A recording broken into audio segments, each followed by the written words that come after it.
Hello friends, welcome to our channel. இன்றைக்கு பதிவில் ஒரு சுவையான ரொம்ப ஹெல்த்தியான ஒரு பர்ஃபி ஐட்டம், ரொம்ப சூப்பராக சிம்பிளாக வீட்டில் இருக்கிற பொருட்களை வச்சு எப்படி செய்கிறது அப்படின்னு இன்னைக்கு பதிவில் பார்க்கலாம் வாங்க.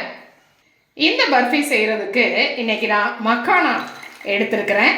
அது ஒரு 3 கப் அளவுக்கு நான் எடுத்துக்கிறேன். இது என்ன அப்படின்னு யோசிக்காதீங்க. இது தாமரை விதைன்னு சொல்லுவோம். அந்த நட்ஸ் தான் இது. ரொம்பவே ஒரு ஹெல்த்தியான ஒரு ஐட்டங்க.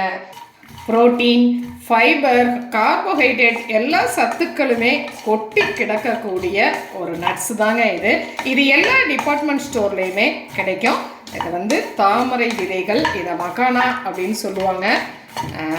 அது எல்லா கடைகள்லையுமே கிடைக்குங்க. வாங்கிட்டு இப்போ நான் 3 கப் அளவுக்கு சேர்த்துருக்கிறேன். இதை இந்த மாதிரி ஒரு மீடியம் ஃப்ளேமில் வச்சுட்டு ஒரு 2 நிமிஷம் நல்லா நாம் வறுத்து எடுத்துக்கலாம்.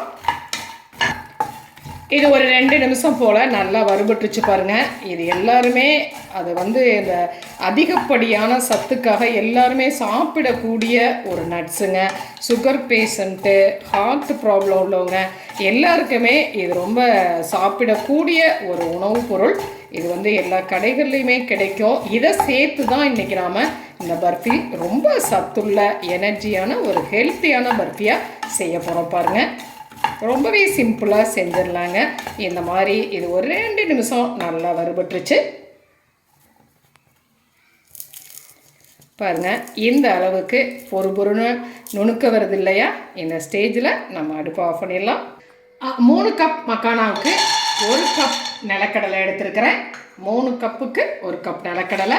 இதையும் அதே பேனில் சேர்த்துட்டு ஒரு 2 நிமிஷம் நல்லா வறுத்துக்கலாம் பாருங்கள். மீடியம் ஃப்ளேமில் ஒரு 2 நிமிஷம் கடலை நல்லா வறுபட்டுருச்சு இல்லையா? அவன் எல்லாருக்குமே தெரியும் கடலையில் அதிகப்படியான புரோட்டீன் சத்துக்கள் இருக்குது. இந்த ஸ்டேஜில் நாம் அடுப்பை ஆஃப் பண்ணிவிட்டு கடலையுடைய தோலையெல்லாம் எடுத்துடலாம் பாருங்கள். வறுத்த நிலக்கடலையை இந்த மாதிரி ஒரு டவலில் சேர்த்துட்டேன். இதை நாம் எடுத்துட்டு இப்படியே தேய்ச்சுட்டலாம். தோல் ஈஸியாக வெளியில் வந்துடும். அதுக்காகத்தான் இப்போ தோல் எல்லாம் வெளியில் வந்துருச்சு இல்லையா? இதை இந்த மாதிரி கரண்டியில், அரிகரண்டியில் எடுத்துக்கலாம். எடுத்துட்டு அப்படியே தோலை மட்டும் சலிச்சு விட்டுடலாம் பாருங்கள். கடலையை மட்டும் எடுத்துக்கலாம். இந்த மாதிரி நமக்கு கடலை கிடச்சிருச்சு.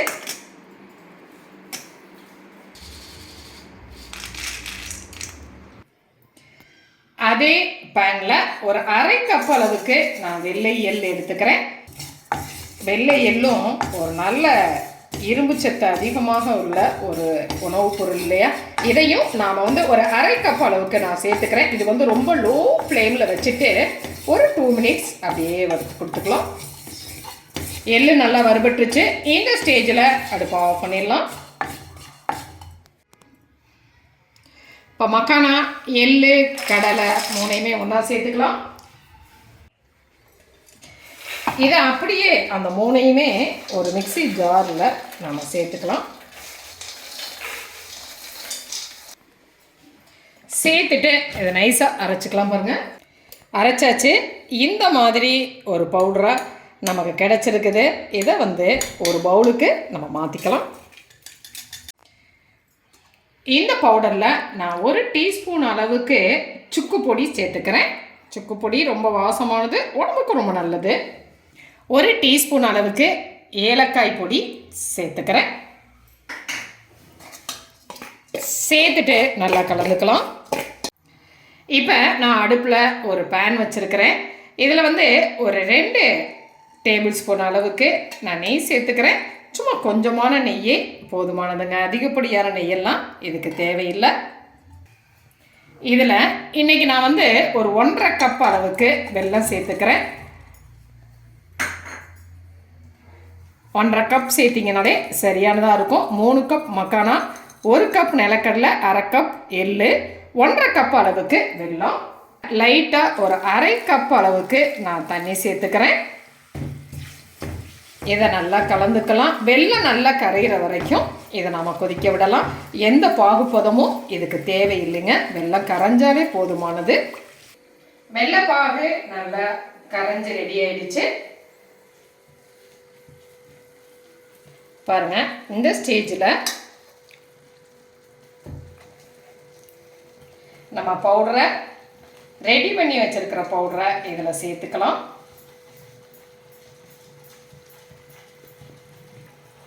அடுப்பை சிம்மில் வச்சுட்டு நாம் கிளறலாம் பாருங்கள். கைவிடாமல் கிளறலாம். ஏன்னா இது வந்து ரொம்ப குயிக்காகவே ரெடி ஆயிரும். ஒரு 2 மினிட்ஸில் நமக்கு ரெடி ஆயிருங்க. நாம் அதனால் கைவிடாமல் கிளறிக்கலாம். பாருங்கள், ஒரு 2 நிமிஷத்தில் அந்த பாத்திரத்தில் ஒட்டாத அளவுக்கு நல்லா அது வந்து சுருண்டு ரெடி ஆயிடுச்சு இல்லையா? இந்த ஸ்டேஜில் நாம் வந்து அடுப்பை ஆஃப் பண்ணிடலாம். இதை இந்த மாதிரி ஒரு நெய் தடவுன பிளேட்டில் நான் கொட்டிக்கிறேன்.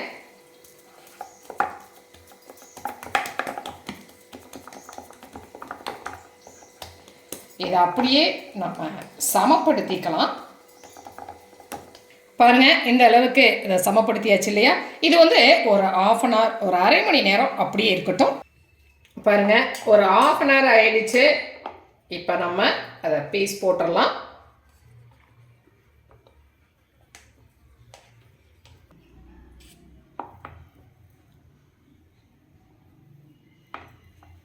இந்த மாதிரி டைமண்ட் ஷேப்பில் இன்றைக்கி நான் வந்து பீஸ் போட்டிருக்கிறேன்.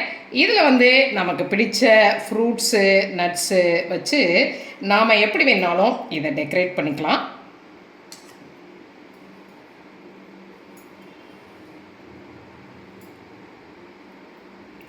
நான் இன்றைக்கி இந்த மாதிரி டெக்கரேட் பண்ணிக்கிறேன் பாருங்கள். நீங்கள் எந்த ஃப்ரூட்ஸ் நட்ஸ் வேணும் யூஸ் பண்ணிக்கலாம்.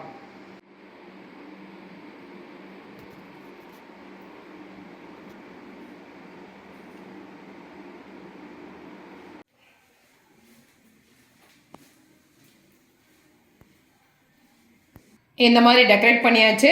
இப்போ நாம் பீஸ் போட்டு எடுத்துக்கலாம் பாருங்கள். சுவையான ஒரு சூப்பரான பர்ஃபி ரெடி ஆயிடுச்சு பாருங்கள்.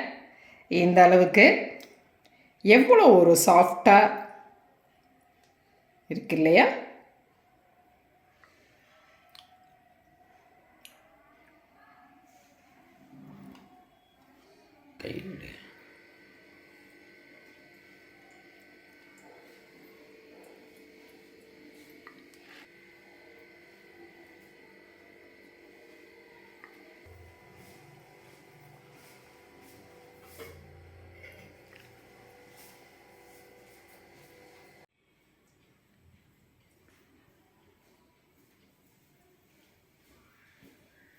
எவ்வளோ அருமையாக ஒரு சாஃப்டான பர்ஃபி ரெடியாக இருக்குது பாருங்கள். எல்லாமே ஒரு ஹெல்த்தியான அந்த பொருட்கள் சேர்த்து செஞ்சுருக்கக்கூடிய ஒரு பர்ஃபிங்க. சூப்பர் டேஸ்ட்டாக இருக்கும், செம்ம ருசியாக இருக்குங்க. பிகினர்ஸ் கூட ரொம்ப சிம்பிளாக செய்யக்கூடிய ஒரு பர்ஃபி. செஞ்சு பார்த்துட்டு உங்களுடைய கமெண்ட்டை சொல்லுங்கள். சுவையான இந்த ஹெல்த்தியான ஐட்டம் உங்களுக்கு பிடிச்சிருந்துச்சு அப்படின்னா சப்ஸ்கிரைப் பண்ண மறக்காதீங்க. லைக் பண்ணுங்க, கமெண்ட் பண்ணுங்க, ஷேர் பண்ணுங்க. மற்றும் ஒரு பதிவில் உங்களை மறுபடியும் சந்திக்கின்றேன். நன்றி.